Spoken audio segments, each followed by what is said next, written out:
હાય રાહુલ ચેનલમાં આપનું સ્વાગત છે.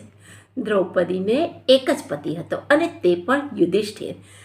તેના કેટલાક પુરાવા મહાભારત પુસ્તકના આધારે રજૂ કરું છું.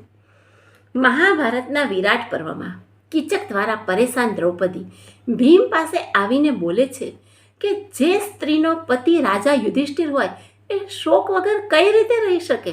દ્રૌપદીએ ભીમને પતિ તરીકે ન દર્શાવી માત્ર યુધિષ્ઠિરને જ પતિ બતાવ્યા. બીજો પુરાવો, કીચક વધ સમયે ભીમે કહ્યું, જે શેરંદ્રીના માટે કંટક સમાન હતો અને જેણે મારા ભાઈની પત્નીના અપહરણનો પ્રયાસ કર્યો એને મારીને હું અનઋણ થઈ ગયો છું. ભીમે પણ દ્રૌપદીને ભાઈની પત્ની કહ્યું.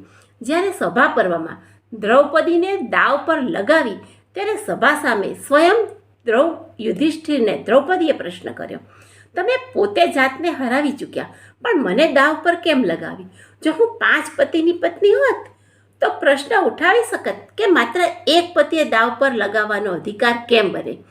અહીંયા દ્રૌપદીનું કહેવાનો મતલબ એ છે કે હું માત્ર યુધિષ્ઠિરની પત્ની છું તો માત્ર યુધિષ્ઠિરને જ સવાલ કરવા અધિકારીણી છું.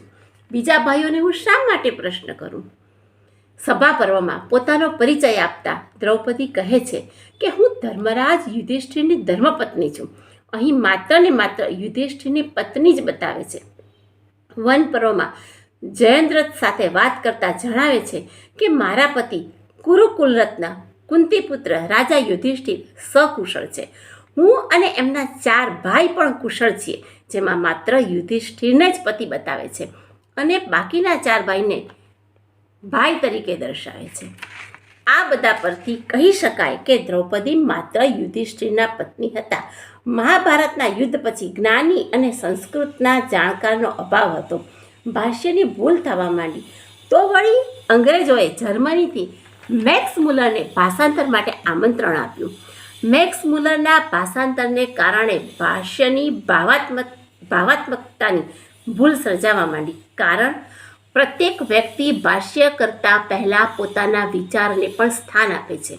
ધર્મગ્રંથના ભાષ્યમાં જર્મન સમાજના મેક્સ મુલરે કદાચ પોતાની સમજણમાં તે સમાજની સમજણને પણ સ્થાન આપ્યું હોય એમ લાગે છે.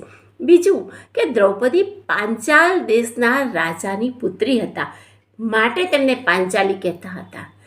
5 પતિવાળા પાંચાલી એમ નથી.